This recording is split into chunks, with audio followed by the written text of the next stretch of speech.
ॾिसो, हर चैलेंज पाण सां गॾु हिकिड़ी अपॉर्चुनिटी खणी ईंदो आहे। इहो नेचर जो लॉ आहे, इहो कुदरत जो दस्तूर आहे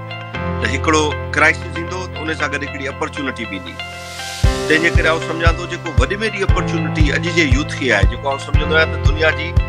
तमामु ख़ुशनसीब यूथ में असांजी यूथ शामिल आहे।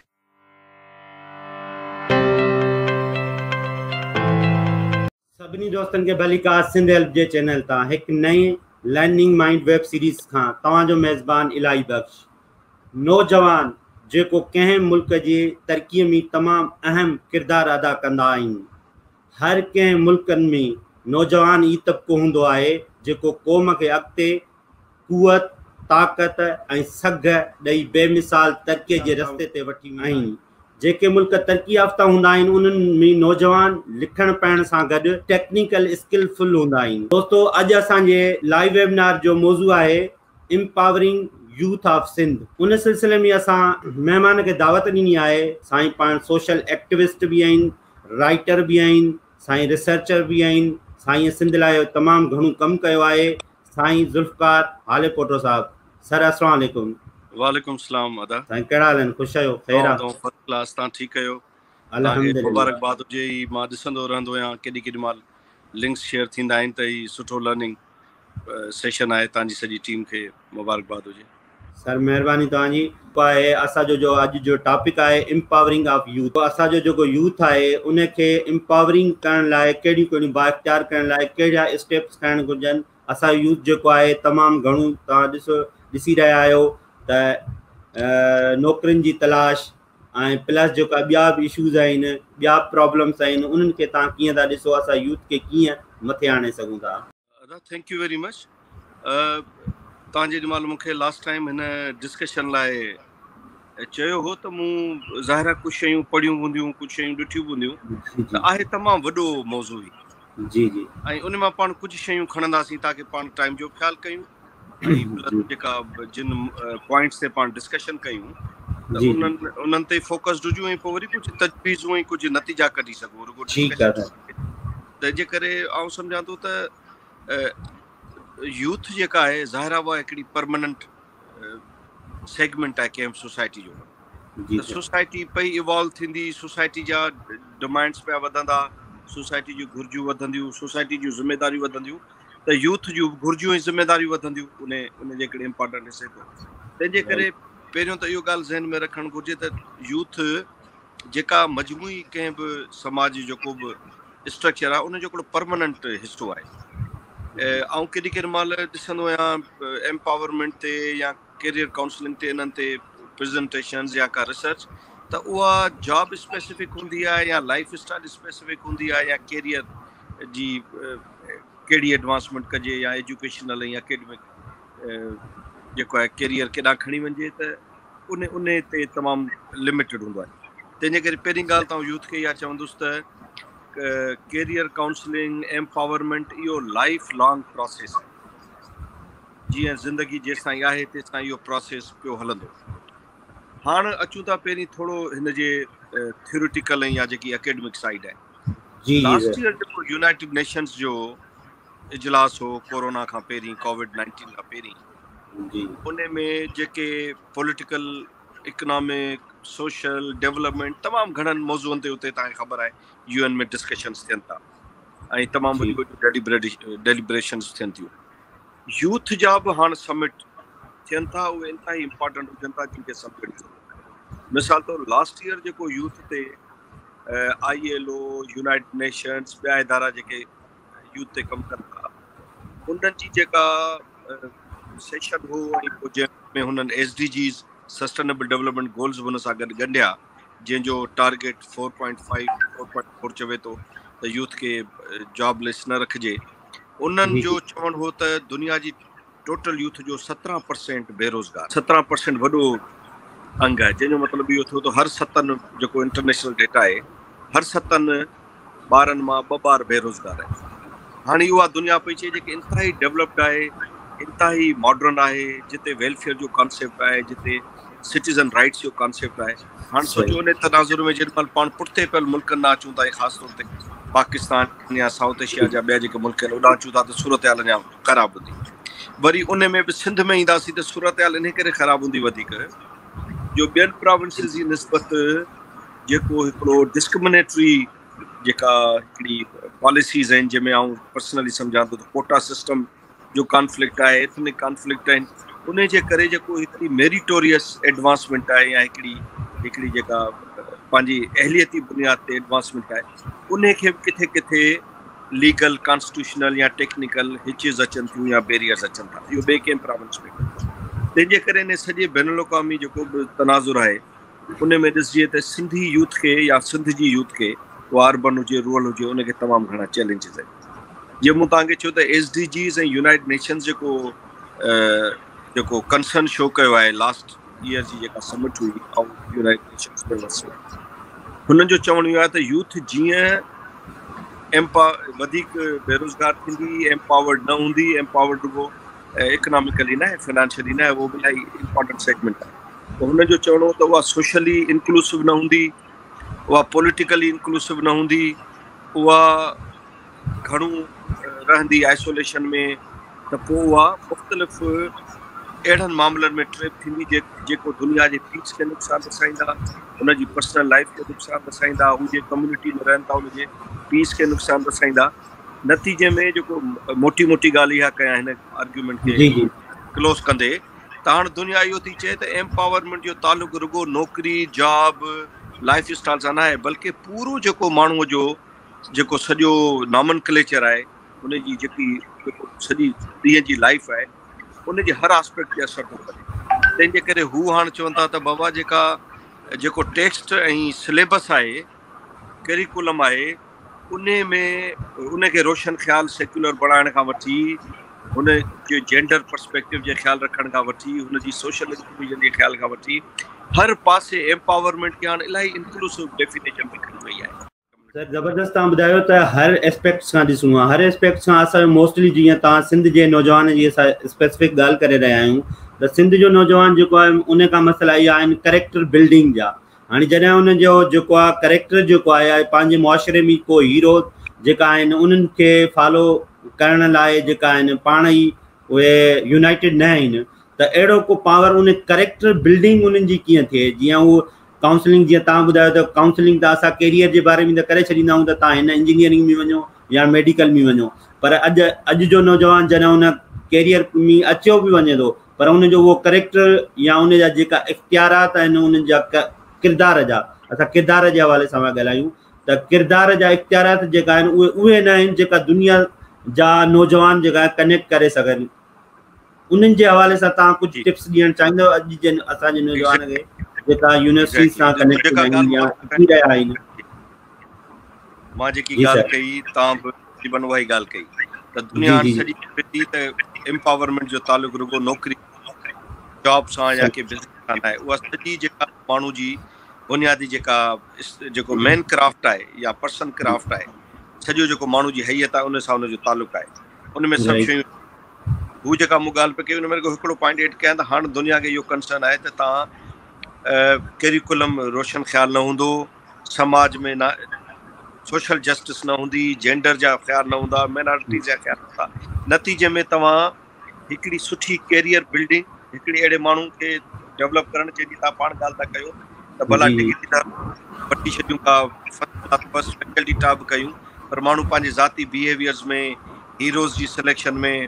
पंहिंजे लाइफ स्टाइल में प्रोग्रेसिव न आहे रोशन ख़्यालु न आहे समाज खे नुक़सानु ॾींदड़ आहे मनफ़ी ताड़ा ॾींदड़ आहे त पोइ अहिड़ी डिग्री कहिड़े पासे जी तंहिंजे करे हाणे दुनिया खे इहो कंसर्न आहे त जेको बि सॼो टेररिज़म जा नेटवर्क्स आहिनि इंतिहा पसंदी आहे पावर्टी जे करे इलाही मामलनि में यूथ फासे पई इन करे यूथ खे उन चैलेंजिस मां कढणो आहे त हाणे हीउ तव्हांजो सुवालु इन कॉन्टेक्स्ट में इलाही इम्पोर्टेंट आहे उन लाइ मुंहिंजी ज़ात इहा आहे वरी चवंदुसि जी जी ॾिसो सोसाइटी का बि डेवलप थींदी तव्हां 30-40 साल जी जो सिंधी समाज ॾिसो त उन में टॉलरेंस हुई औरत दोस्त हो ॿार दोस्त हो माहौल दोस्त हो इंसान दोस्त हो हाणे उहो मुस्तक़िल पंहिंजो रिड्यूस पियो थिए उन रिड्यूस थियण जो हिकिड़ो बुनियादी सबबु इकनॉमिक अपॉर्चुनिटीज़ खां वांझियल रहण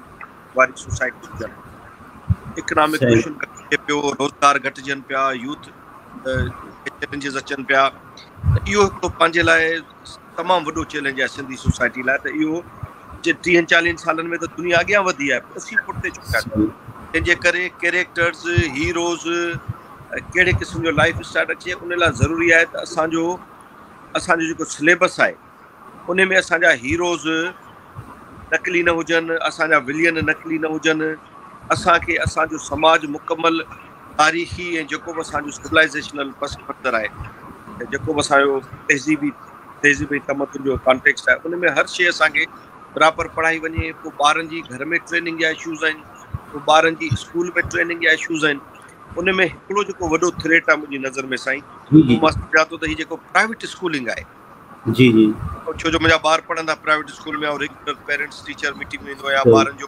कापियूं घर ईंदियूं आहिनि, होमवर्क त इलाही ग़लतियूं हूंदियूं आहिनि, वरी वेंदो आहियां स्कूल तां त जेको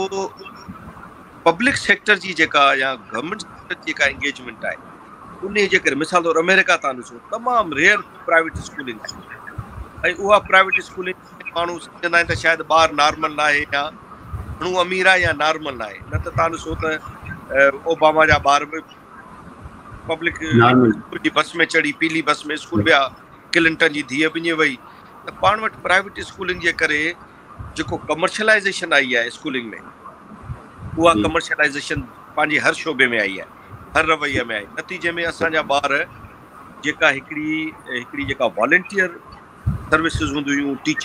हुयूं, टीचर पेरेंट्स जूं, उहो सॼो रिड्यूस थी वियो आहे। ऐं सिलेबस जीअं मूं चयो उहो बि असांजो सही न आहे, हुन में इलाही प्रॉब्लम्स आहिनि। त हाणे इहे इलाही फैक्टर्स आहिनि जिते आउं इलाही ॻाल्हाए सघां थो, पर थुल्हे लिखे ॻाल्हि इहा आहे त असांखे इकनॉमिक चैलेंजिस आहिनि, सोशल चैलेंजिस आहिनि, जंहिंजे नतीजे में असां पंहिंजे जेको ट्रैक आहे हिकिड़ी सोसाइटी बिल्डिंग असां तव्हां जीअं ज़िक्र कयो हींअर इकोनॉमिकल ऐं एजुकेशनल प्रॉब्लम जेका इंस्टीट्यूशनल प्रॉब्लम प्राइवेट्स जे जेका अचनि था उन्हनि सां आहिनि, पर जेको असांजो नौजवान अॻिते वधणु चाहे थो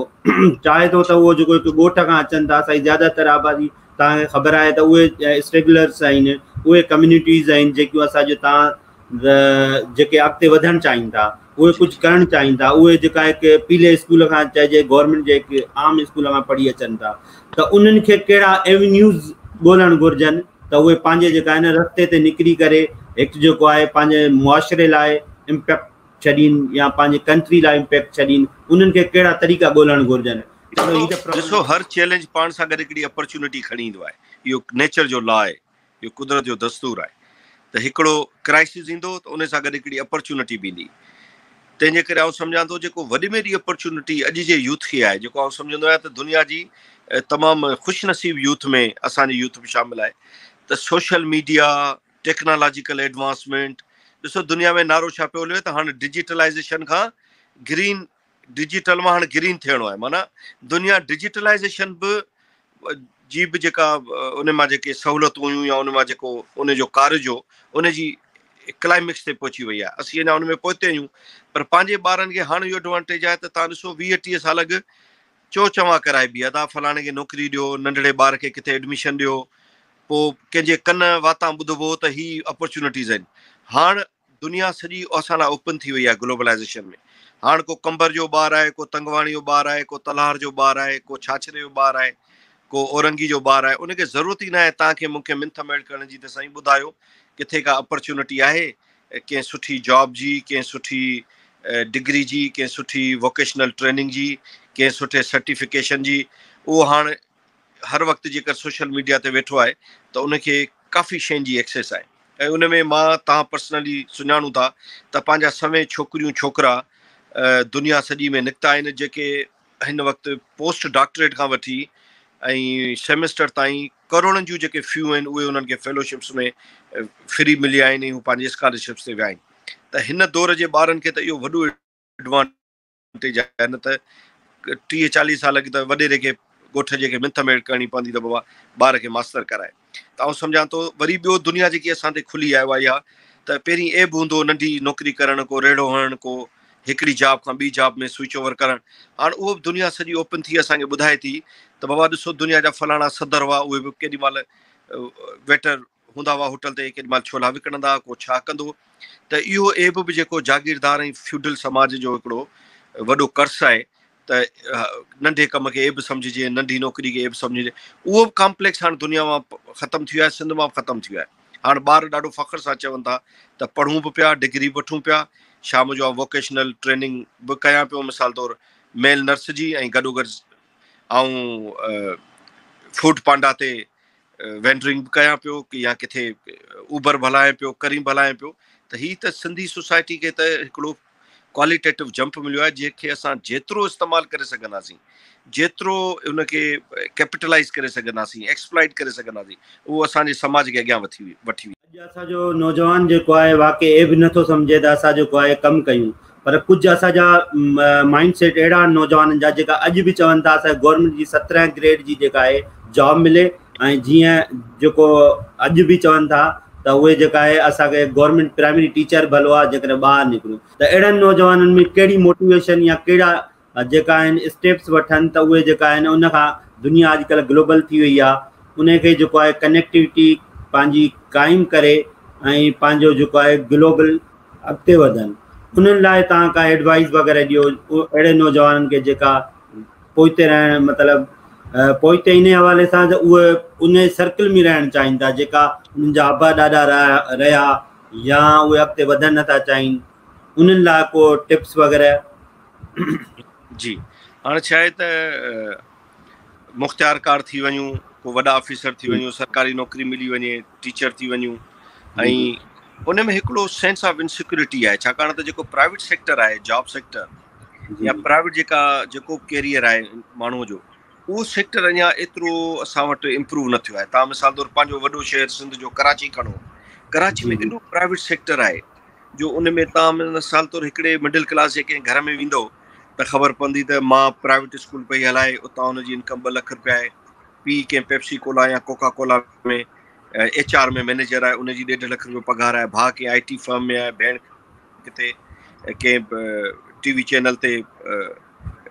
कंहिं सेक्शन में कमु थी करे। त माना एवरेज लोअर मिडिल क्लास जी फैमिली 2-3 लाख रुपया कमाए थी उन शहर में, जिते मिडिल क्लास अपॉर्चुनिटीज़ घणियूं आहिनि, जिते प्राइवेट सेक्टर इलाही बूम्ड आहे।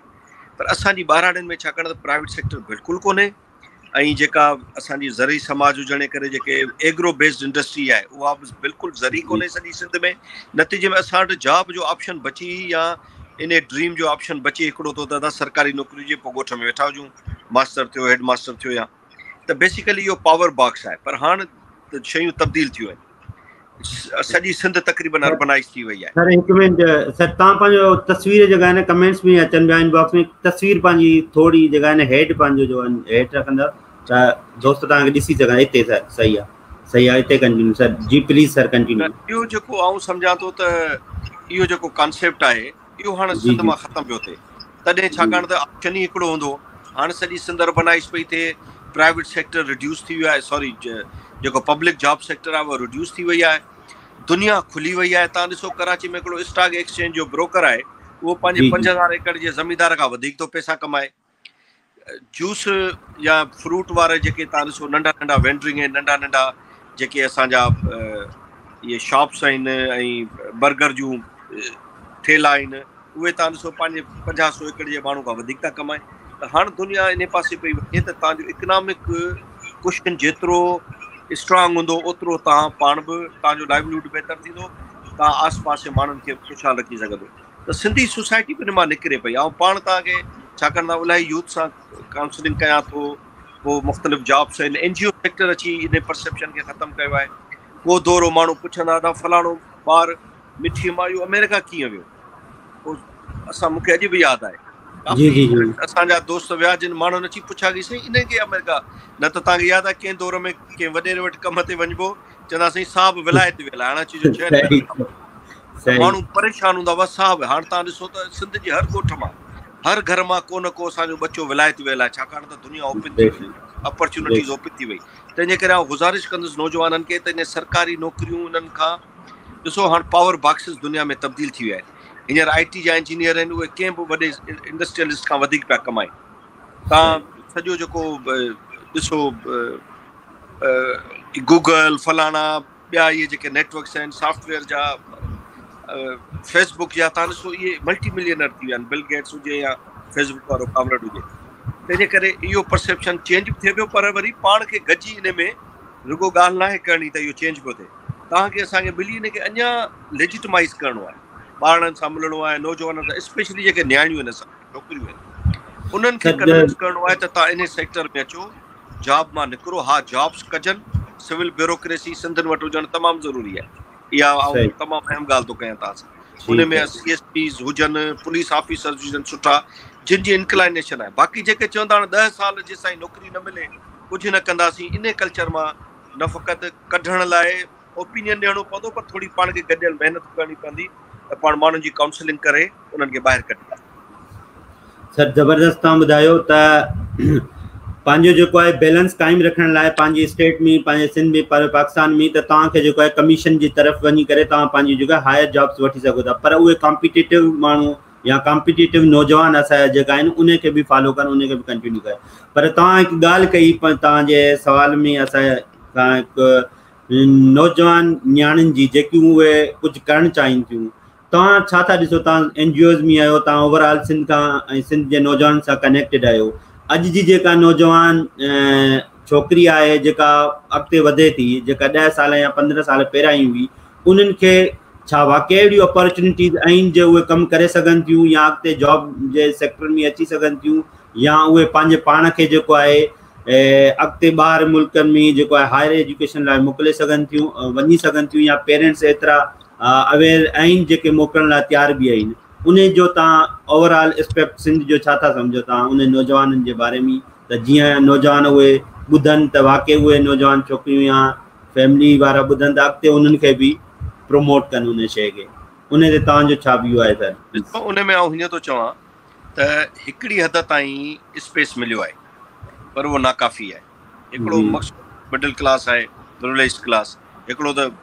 वॾो माण्हू आहे सिंध जो जागीरदार या अमीर माण्हू या वॾे,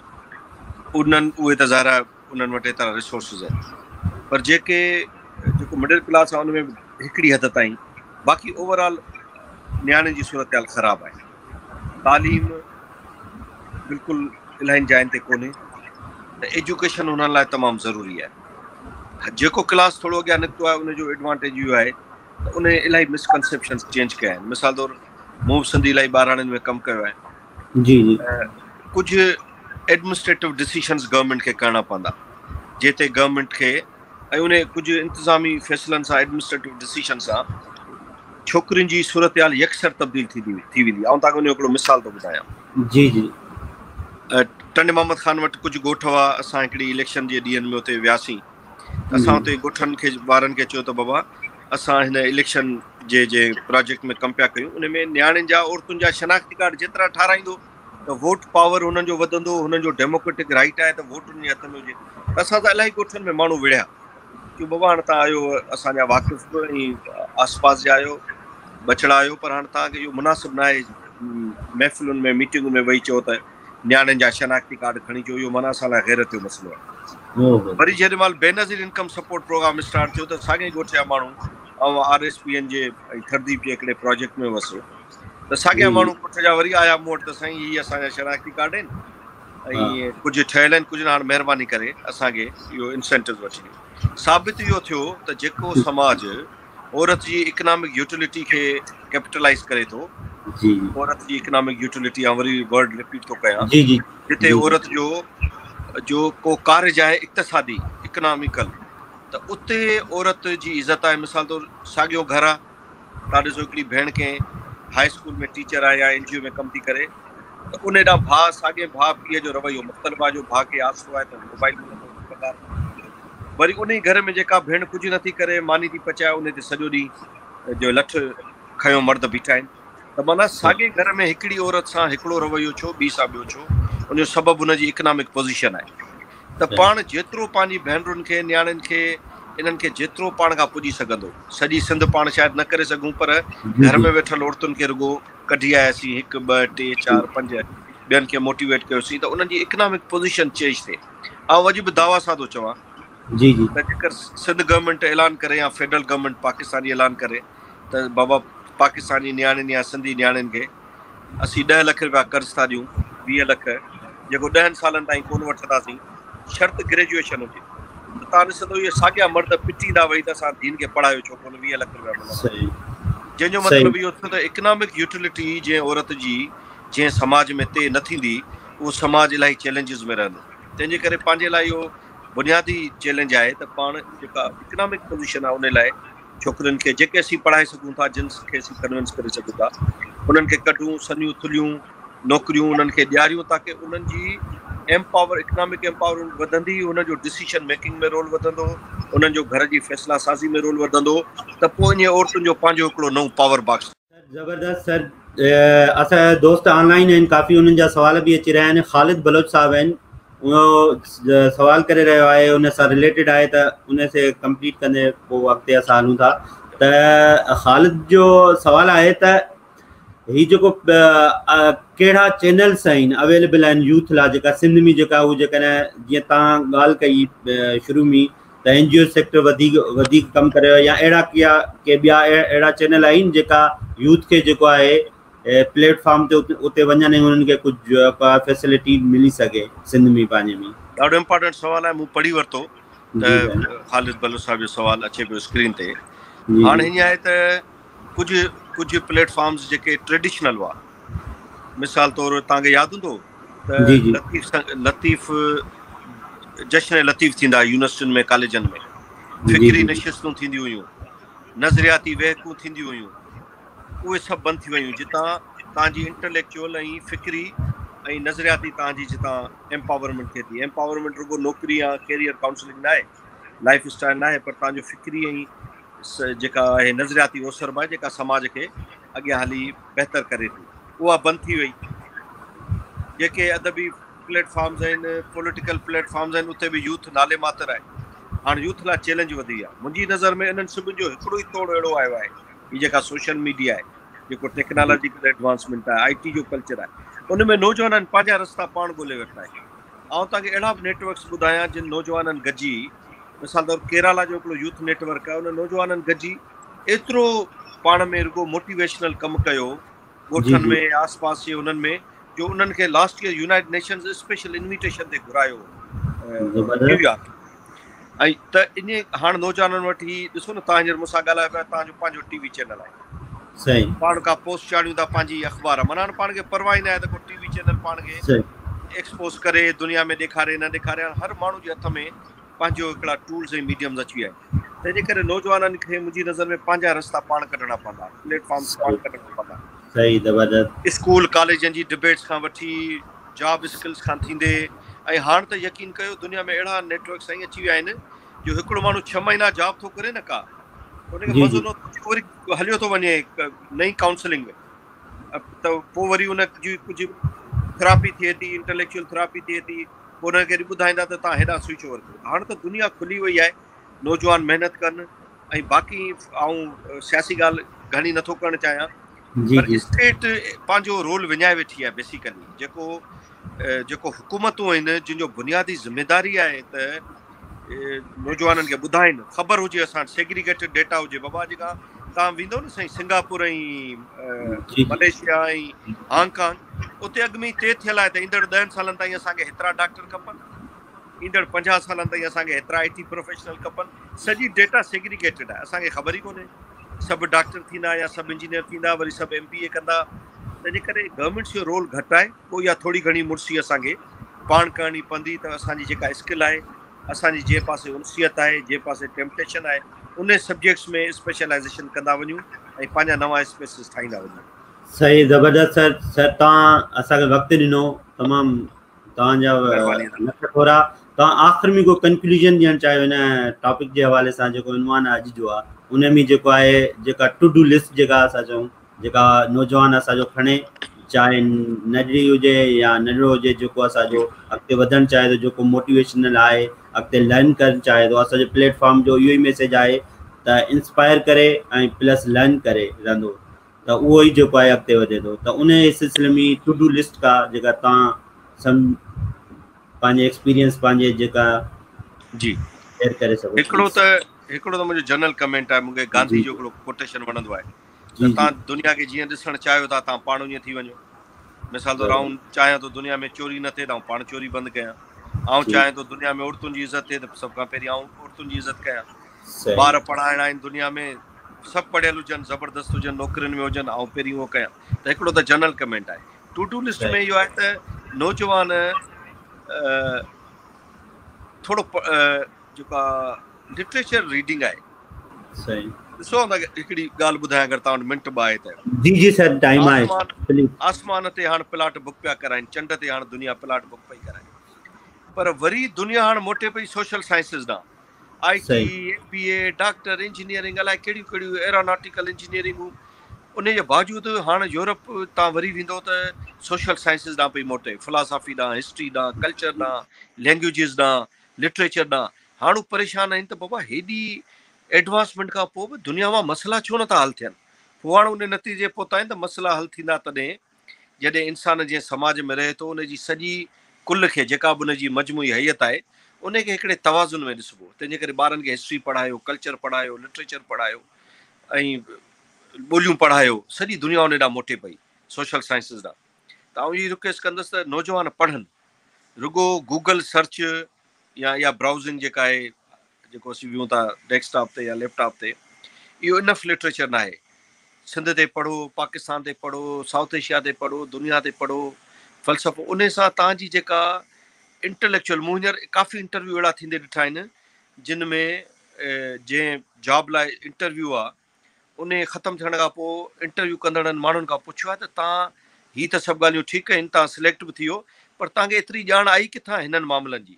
तंहिंजे करे तव्हां पंहिंजे रीडिंग हैबिट वधायो, इंक्लूसिव थियो पंहिंजी ॼाण में। छो जो जेतिरो हिस्ट्री, कल्चर, लिटरेचर पढ़िबो, ओतिरी रोशन ख़्याली वधंदी, ऐं रोशन ख़्याली खां सवाइ बि एम्पावरमेंट आउं सम्झां थो अधूरी आहे। त इहा आदत विझनि पढ़ाई जी। इहो मुंहिंजो आहे पॉइंट नौजवाननि। सर महिरबानी तव्हांजी, तव्हांजा लख थोरा। तव्हां पंहिंजो जेको आहे कीमती वक़्तु असांखे ॾिनो ऐं तव्हां असांजे प्लेटफॉर्म ते आया। महिरबानी साईं। महिरबानी सर, मां थोराए थो आहियां तव्हांजो, तव्हां मूंखे नौजवाननि। Thank you so much. Thank U sir, thank U sir, शुक्रिया। तो तव्हां ॾिठो ऐं तव्हां ॿुधो बि त असांजो जेको लर्निंग माइंड्स ईंदा आहिनि, उहे कुझु अहिड़ी टू डू लिस्ट ॾींदा आहिनि टॉपिक खां पोइ। टॉपिक में ओवरऑल उनवान ते असांजो डिस्कशन थियो, उन में सर हिकु ओवरऑल ज़बरदस्त पॉइंट्स ॿुधायूं त असांजी जेका लर्निंग जेका एवेन्यूज़ आहिनि उहे अवेलेबल आहिनि। असां केॾी महिल किथे, कहिड़े बि शहर में, कहिड़े बि ॻोठ में असां आसानी सां सिखी सघूं था। यूट्यूब थी विया, ॿिया थी विया। हिकिड़ी पॉइंट जेका नोटेबल हुई आख़िर में टू डू लिस्ट में सर ॿुधाई, सर ज़ुल्फ़कार साहब ॿुधाई त तव्हां जेको आहे रीडिंग हैबिट पंहिंजो आहे उहे इंक्रीज़ कयो। रीडिंग हैबिट सिंध हेल्प जो बि इहो ई प्रोग्राम आहे त तव्हांजी रीडिंग हैबिट लाइ असांजो जेको आहे यूट्यूब चैनल ते तव्हां असांजा सिंधीअ में कुझु ट्रांसलेटेड किताब पिया आहिनि, उहे तव्हां ॿुधो ऐं ॾिसो ऐं घणो कुझु सिखो बि, ऐं पाण बि किताब अॻिते पढ़ी उन्हनि खे तव्हां शेयर करे सघो था। असांजो वंस अगेन इहो ई मैसेज आहे तव्हां सभिनि लाइ, be inspirational, keep learning, keep watching Sindh help. हाँ, असां तव्हां खां इजाज़त वठूं था। इंशाल्लाह नेक्स्ट प्रोग्राम में मिलंदासीं कंहिं ॿिए टॉपिक सां। अल्लाह हाफ़िज़।